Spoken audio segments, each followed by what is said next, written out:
स्वागत है मेरे प्यारे पवित्र आत्माओं। सच्चाई को सुरक्षा की जरूरत नहीं होती, लेकिन उससे डरने वाले झूठों को होती है।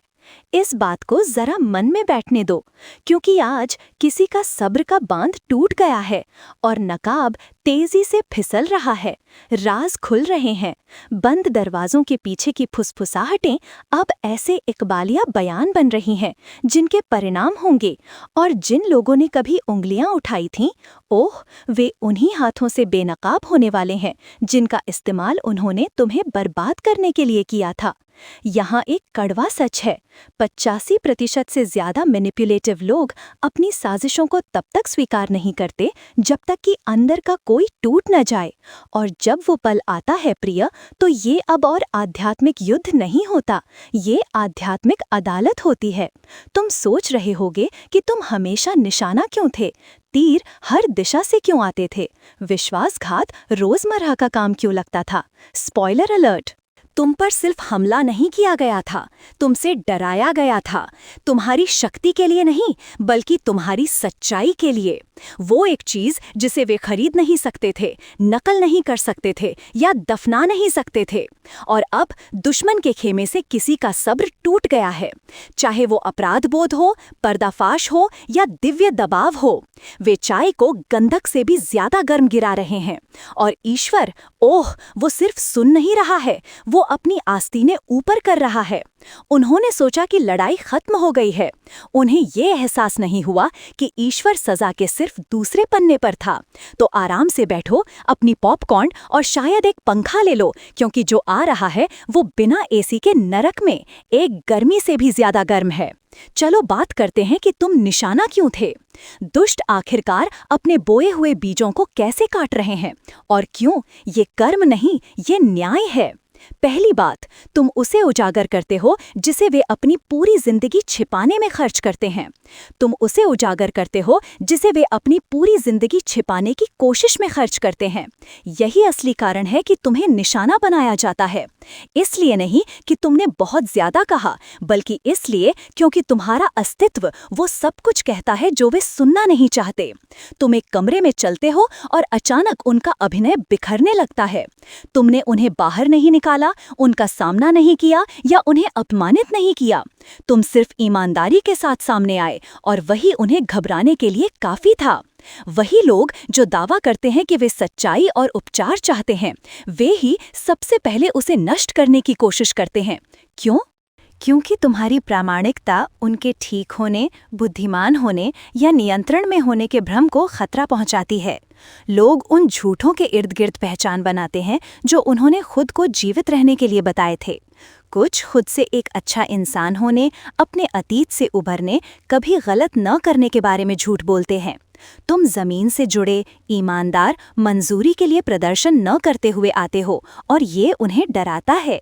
तुम इस बात का सबूत हो कि विकास वास्तविक है, कि आत्म जागरूकता संभव है और यह कि उपचार को गहरा होने के लिए जोरदार होने की जरूरत नहीं है। यह तुम्हें खतरनाक बनाता है, क्योंकि अगर तुम जैसा कोई मौजूद है तो उनके लिए नाटक करना जारी रखने का कोई बहाना नहीं है। यही वो हिस्सा है जिसे वे सहन नहीं कर सकते, तो वे तुम पर हमला करते हैं, लेकिन ये वास्तव में तुम्हारे बारे में नहीं है। उन्हें ये विश्वास करने की जरूरत है कि तुम्हारे साथ कुछ गलत है, ताकि उन्हें ये स्वीकार न करना पड़े कि खुद के साथ क्या गलत है। वे तुम्हारे नाम पर झूठ बोलते हैं क्योंकि जो सच्चाई तुम रखते हो वो बहुत जोरदार है। तुम यहाँ उनके रहस्यों को उजागर नहीं कर रहे हो। तुम्हारी उपस्थिति सिर्फ उनके नकाब को पहनना असंभव बना देती है और वे इसके लिए तुमसे नफरत करते हैं। वे चाहते हैं कि तुम चले जाओ क्योंकि तुम बहुत स्पष्ट रूप से देखते हो। तुम हेर फेर के आर पार देखते हो, नकली दयालुता के आर पार, प्रदर्शनकारी उपचार के आर पार।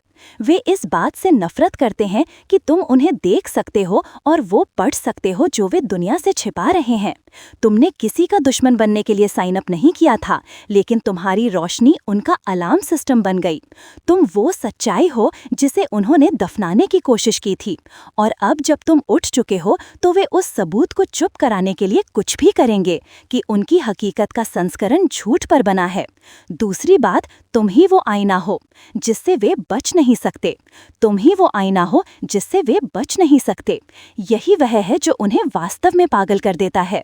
ऐसा नहीं है कि तुमने कुछ गलत किया है, ऐसा है कि तुमने कुछ भी नहीं किया है, और फिर भी तुम्हारी अकेली उपस्थिति हर उस चीज को प्रकट करती है जिसे वे छिपाने की कोशिश कर रहे हैं। तुम्हें बोलने, बहस करने या कुछ भी साबित करने की जरूरत नहीं है। तुम बस मौजूद हो और यह उन्हें अंदर तक हिला देता है। क्यों? क्योंकि जो रोशनी तुम रखते हो वो उस अंधेरे को उजागर करती है जिसे उन्होंने सावधानी पूर्वक सामान्य के रूप में तैयार किया है। तुम इस बात की याद दिलाते हो कि वे एक झूठ जी रहे हैं, और झूठ सच्चाई के साथ एक ही कमरे में नहीं टिक सकता। हर बार जब तुम अंदर आते हो तो उनकी असुरक्षाएं फुसफुसाने लगती हैं, उनके नकाब फिसलने लगते हैं। तुम वो स्पॉटलाइट बन जाते हो जो उन्होंने नहीं मांगा था, और वे नग्न महसूस करने से नफरत करते हैं। वे तुम्हें अहंकारी, अलग थलग या बहुत ज्यादा कहते हैं, लेकिन मन ही मन वे सच्चाई जानते हैं। वे खुद को ज्यादा स्पष्ट रूप से देखते हैं जब तुम आसपास होते हो, और वे जो देखते हैं उससे नफरत करते हैं। तुमने उन्हें उजागर नहीं किया, उनके अपराध बोध ने किया। तुमने उनका न्याय नहीं किया, उनके विवेक ने किया। लेकिन क्योंकि यह तुम्हारे आसपास हुआ, तुम हर उस चीज के लिए बलि का बकरा बन जाते हो। इसीलिए कुछ लोग बिना किसी चेतावनी के तुम पर मुड़ जाते हैं। एक दिन वे तुम्हारे चेहरे पर मुस्कुरा रहे होते हैं, अगले दिन वे तुम्हारी पीठ के पीछे गपशप कर रहे होते हैं। ये भ्रम नहीं है, ये दृढ़ विश्वास है।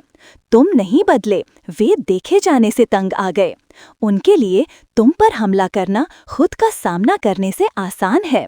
तुम्हें समस्या के रूप में लेबल करना ये स्वीकार करने से आसान है कि वे सालों से नाटक कर रहे हैं।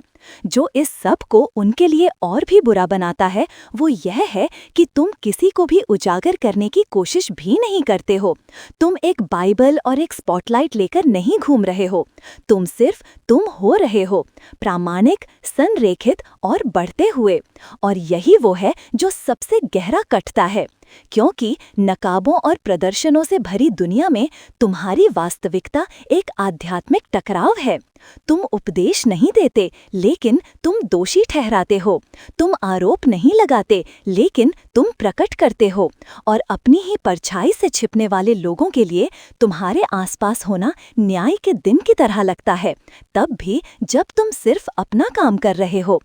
तीसरी बात, वे तुम्हें नियंत्रित नहीं कर सकते, और यह तुम्हें हर प्रणाली में एक खतरा बनाता है। तुम्हें नियंत्रित नहीं किया जा सकता, और अकेले वही तुम्हें सत्ता के खेलों पर बने हर वातावरण में एक खतरा बनाता है, चाहे वो परिवार हो, काम हो, रिश्ते हो या धर्म हो।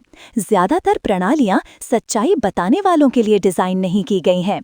वे उन लोगों के लिए बनाई गई हैं जो पटकथा का पालन करते हैं, खामोश रहते हैं जब ये नकली होता है तो मुस्कुराते हैं, और जो टूटा हुआ है उसे कभी चुनौती नहीं देते। तुम वो खेल नहीं खेलते और वे इसे सहन नहीं कर सकते। तुम नकली नहीं हंसते, तुम अपनी जगह पर नहीं रहते, तुम जहर नहीं निगलते और उसे शांति नहीं कहते। और क्योंकि वे ये नहीं समझ सकते कि तुम्हें कैसे हेरफेर करना है, वे फैसला करते हैं कि तुम ही समस्या हो। इसीलिए तुम्हें निशाना बनाया जाता है। इसलिए नहीं कि तुम आक्रामक हो, बल्कि इसलिए क्योंकि तुम स्वतंत्र हो। तुम खुद के लिए सोचते हो। तुम उन चीजों पर सवाल उठाते हो जो तुम्हारी आत्मा में सही नहीं बैठती। तुम उपाधियों, पैसे या आकर्षण से आसानी से प्रभावित नहीं होते। यह एक ऐसी दुनिया में खतरनाक है जहां ज्यादातर लोग सिर्फ फिट होने के लिए भूमिकाएं निभा रहे हैं। जो लोग सत्ता से प्यार करते हैं उन्हें नियंत्रित करने के लिए किसी की जरूरत होती है, और तुम जल्द ही ये साफ कर देते हो कि तुम वो नहीं हो। तो वे कहानी को तोड़ मड़ोड़ कर ऐसा दिखाते हैं जैसे तुम विद्रोही, बेवफा, मुश्किल, जबकि तुमने वास्तव में सिर्फ हेरफेर किए जाने से इनकार किया है। वे चाहते हैं कि तुम उनके नियमों से खेलो, लेकिन उनके नियम अहंकार, डर और नियंत्रण पर बने हैं, और तुम्हारी आत्मा उस तरह से नहीं झुकती है। वे तुम्हें मुसीबत का लेबल देते हैं क्योंकि तुम उस आराम को बाधित करते हो जो उन्होंने खराबी के इर्द गिर्द बनाया है। तुम ही वो कमरे में हो। चौथी बात, ईश्वर उन्हें सार्वजनिक रूप से अपनी ही कब्र खोदने दे रहा है। बिल्कुल, ईश्वर को बिजली के बोल्ट फेंकने की जरूरत नहीं है जब गर्व और अहंकार उसके लिए काम करते हैं। इन लोगों ने सच में सोचा कि वे चालाक हैं, झूठ बोल रहे हैं, पीड़ित की भूमिका निभा रहे हैं, तुम्हारे नाम को कीचड़ में घसीट रहे हैं। लेकिन जो उन्हें एहसास नहीं हुआ वो यह था कि ईश्वर कभी भी इस सब पर सो नहीं रहा था। वो देख रहा था, इसलिए नहीं कि वो कार्य करने में धीमा था, बल्कि इसलिए क्योंकि वो उन्हें अपनी ही गिरावट के लिए मंच तैयार करने दे रहा था। हर बार जब उन्होंने तुम पर झूठ बोला, एक कहानी को बढ़ा चढ़ाकर पेश किया या दूसरों को यह समझाने की कोशिश की कि तुम ही खलनायक थे, वे रस्सी को कस रहे थे, एक बार में एक शब्द। अब यह सिर्फ निजी शर्मिंदगी नहीं है, यह सार्वजनिक प्रदर्शन है। वही लोग जिन्हें वे समझाने की कोशिश कर रहे थे वही हैं जो मुड़कर कह रहे हैं, रुको, कुछ तो गड़बड़ है। उनकी कहानियां ढह रही हैं, उनके नकाब फिसल रहे हैं। और सबसे बुरा हिस्सा, वे बात करना बंद नहीं कर सकते। वे अपनी झूठी छवि को बनाए रखने के लिए हताश हैं, लेकिन हर बार जब वे अपना मुंह खोलते हैं तो वे सच्चाई की एक और परत उजागर करते हैं। तुम्हारी सच्चाई यह अब सिर्फ गपशप नहीं है, यह रक्षा के रूप में प्रच्छन्न आत्म तोड़फोड़ है। यह दिव्य न्याय है जैसा यह खामोशी में चलता है। कोई आतिशबाजी नहीं, सिर्फ निर्विवाद अपरिहार्य प्रदर्शन। किसी को बदला लेने की जरूरत नहीं पड़ी, किसी को उनके स्तर तक झुकने की जरूरत नहीं पड़ी। ईश्वर ने उन्हें अपने ही फावड़ों से, अपने ही शब्दों का उपयोग करते हुए, अपनी ही कब्रें बनाते हुए, जबकि वे सोच रहे थे कि वे सिंहासन बना रहे हैं। और अब लोग देख रहे हैं, लोग जाग रहे हैं, लोग ठीक ठीक देख रहे हैं कि कौन असली था और कौन प्रदर्शन कर रहा था। जो तुम्हें दफनाने के लिए था वो उन्हें खच्चा, अनफिल्टर्ड और बहाने की सुरक्षा के बिना प्रकट कर रहा है। ईश्वर की सजा जोरदार नहीं थी, यह रणनीतिक थी और अब यह अपरिवर्तनीय है। क्या आप अगला बिंदु इसी लहजे और गहराई में विस्तारित करना चाहेंगे? पांचवी बात, तुम इस बात का सबूत हो कि ईश्वर योग्य को नहीं चुनता, वो चुने हुए को योग्य बनाता है। तुम इस बात का जीता जागता सबूत हो कि ईश्वर की कृपा रिज्यूमे, खून की रेखाओं या सार्वजनिक मंजूरी से नहीं आती है।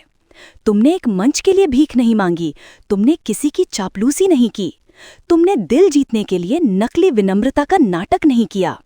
तुम सिर्फ त्रुटिपूर्ण, ईमानदार, कच्चे होकर सामने आए और ईश्वर ने फिर उससे तुम्हें चुना। और ठीक यही वो है जो उन्हें जलाता है, क्योंकि उन्होंने चुने हुए होने की एक छवि बनाने के लिए इतनी मेहनत की, जबकि तुम सिर्फ अपना काम कर रहे थे, उन तूफानों से बच रहे थे जिनमें वे खड़े भी नहीं हो सकते थे, और किसी तरह तेल ने तुम्हें ढूंढ लिया। वे इस बात से नफरत करते हैं कि तुमने उनके खाके का पालन नहीं किया। तुम्हारे पास डिग्री, मान्यता, फैंसी कनेक्शन नहीं थे, तुम कमरे में सबसे जोरदार नहीं थे या सबसे पॉलिश नहीं थे, लेकिन तुम्हारे पास कुछ ऐसा था जो वे खरीद नहीं सकते थे, प्रामाणिकता। और जब ईश्वर किसी पर अपना हाथ रखता है तो कोई भी राजनीति, प्रदर्शन या दिखावा उसे रद्द नहीं कर सकता है। वे जानते हैं कि वे तुमसे ज्यादा बात कर सकते हैं, तुमसे ज्यादा अच्छे कपड़े पहन सकते हैं, यहाँ तक कि तुमसे ज्यादा संख्या में हो सकते हैं, लेकिन वे अभी भी उसे मात नहीं दे सकते जो तुम्हारे अंदर रखा गया है। ये उस तरह की कृपा है जो कागज पर समझ में नहीं आती है और वे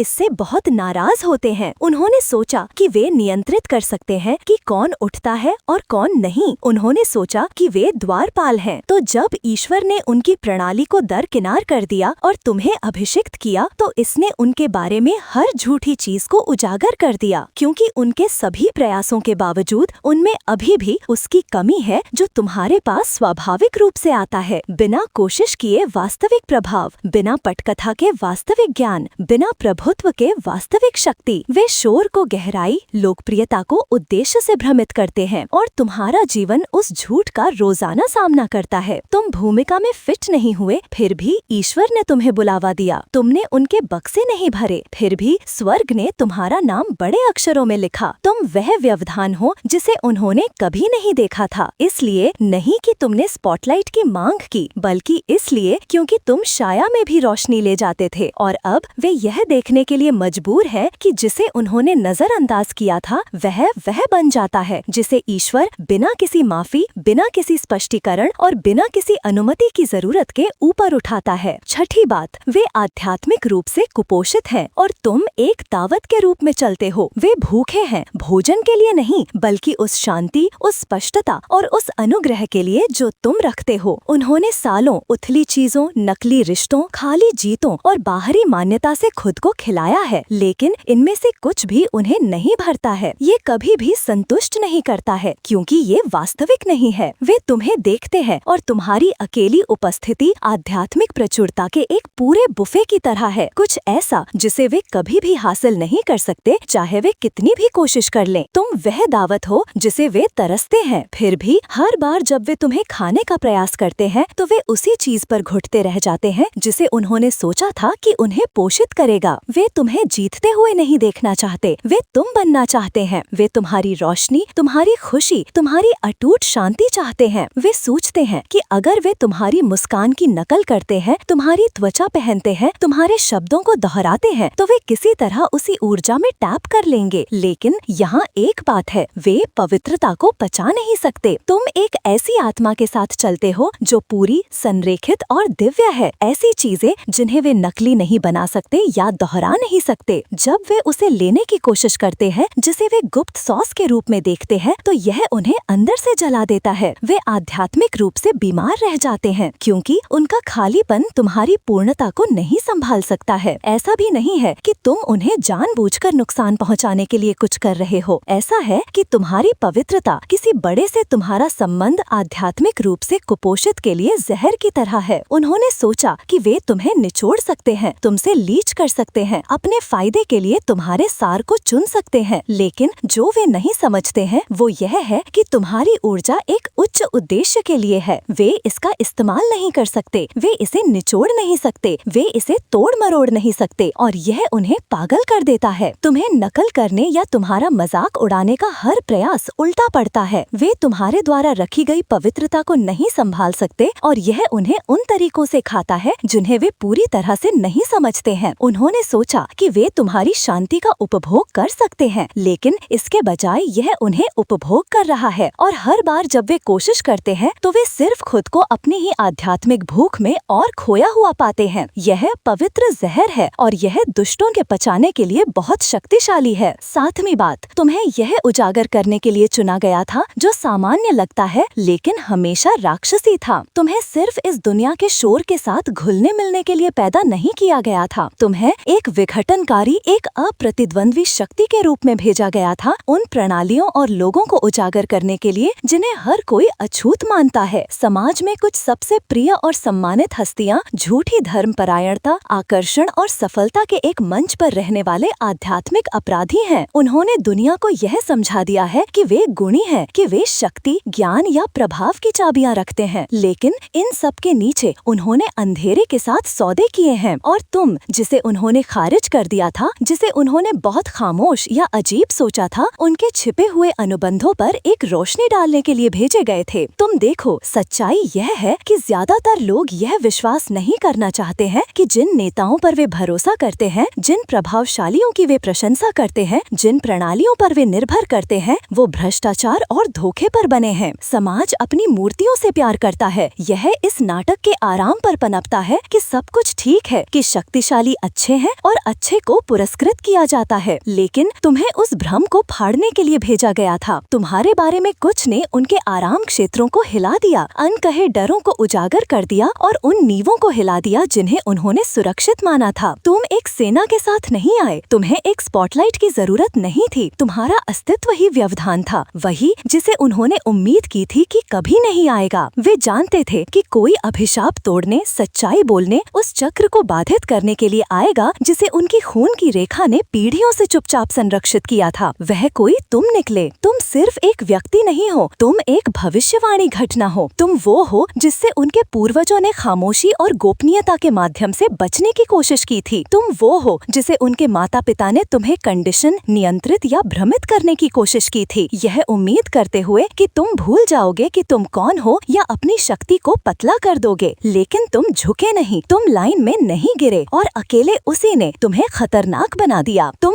वह आध्यात्मिक हिसाब किताब हो जिसे वे भागने की उम्मीद कर रहे थे, वही जो उन सवालों के जवाब रखता है जिन्हें उन्होंने दफनाने की कोशिश की थी, वही जो कमरों में चलता है और बिना उंगली उठाए वायुमंडल को बदल देता है। तुम अतीत पर प्रतिक्रिया नहीं कर रहे हो, तुम उसे ठीक कर रहे हो। तुम चक्रों को नहीं दोहरा रहे हो, तुम उन्हें फिर से लिख रहे हो। इसीलिए उन्होंने तुमसे इतनी जोर से लड़ाई की। यह कभी भी सिर्फ तुम्हारे बारे में नहीं था, यह इस बारे में था कि तुम क्या रखते हो, और जो तुम रखते हो वह सिर्फ उनके आराम को खतरा नहीं पहुंचाता है, यह अंधेरे के साथ उनके अनुबंधों को खतरा पहुंचाता है। उन्होंने सिर्फ नियंत्रण नहीं खोया, वे किसी प्राचीन, पवित्र और अजेय से हार गए। वे एक ऐसी भविष्यवाणी से हार गए जिसने कहा था कि कोई आएगा और झूठ का पर्दाफाश करेगा, कोई आएगा और सच्चाई में खड़ा होगा, कोई आएगा और चक्र को एक बार और हमेशा के लिए समाप्त कर देगा, और अब कोई वापसी नहीं है। तुम सिर्फ उनके युद्ध से बचे नहीं, तुमने उस चेतावनी को पूरा किया जो पीढ़ियों से उनकी खून की रेखा में गूंजती रही। तुम ही व्यवधान थे, तुम ही सबूत हो, और तुम हमेशा वो पल रहोगे जिसे वे मिटा नहीं सकते हैं। और अब चुने हुए लंबे खड़े रहो। तुम्हें यहाँ आग से बचने के लिए नहीं भेजा गया था, तुम ही आग हो। हर अंधेरी प्रणाली को डराने वाला व्यवधान, हर टूटी हुई खून की रेखा जिसने कभी प्रकट नहीं होने की उम्मीद की थी। तुम इस बात का जीता जागता सबूत हो कि आध्यात्मिक युद्ध नियति को रद्द नहीं करता है, यह इसकी पुष्टि करता है। हर अमतान एक संकेत था, हर विश्वासघात एक सेटअप था, हर देरी दिव्य समय था जो तुम्हारे अनावरण को पूर्ण कर रहा था। जो तुम्हें रोकने की कोशिश करता था उसने सिर्फ तुम्हारे बुलावे की पुष्टि की है, और अब मेजें सिर्फ पलटी नहीं है, उन्हें सार्वजनिक रूप से, भविष्यवाणी से और स्थायी रूप से पलट दिया गया है। वही मुंह जिन्होंने तुम्हारा मजाक उड़ाया था एक दिन तुम्हें उद्धृत करेंगे। वही लोग जिन्होंने तुम्हें दफनाने की कोशिश की थी, तुम्हें इस बात के सबूत के रूप में उद्धृत करना होगा कि ईश्वर अभी भी असंभव को चुनकर निर्वात करने के व्यवसाय में है। तो अपने उदय के लिए माफी मत मांगो, दूसरों को सहज महसूस कराने के लिए मत सिकुड़ो, अपनी रोशनी को सिर्फ इसलिए नरम मत करो क्योंकि यह उनकी छायाओं को उजागर करती है। तुम्हें घुलने मिलने नहीं भेजा गया था, तुम्हें दुनिया को जगाने के लिए भेजा गया था। उन्हें बात करने दो, उन्हें देखने दो, उन्हें इस तथ्य से जूझने दो कि उन्होंने उसी चीज से लड़ाई की जिसके लिए उन्होंने प्रार्थना की थी, मुक्ति, सच्चाई और दिव्य न्याय, और यह तुम्हारा चेहरा पहन कर आया है। युद्ध जोरदार है क्योंकि तुम्हारा आगमन जोरदार है, और अब उन्हें सिर्फ उसके साथ नहीं जीना है, उन्हें उसके साथ जीना है जो तुम बन गए हो। तुमने सिर्फ काम को झेला नहीं, तुम ही पूरा किया गया काम हो, और नरक में कोई भी डेमन,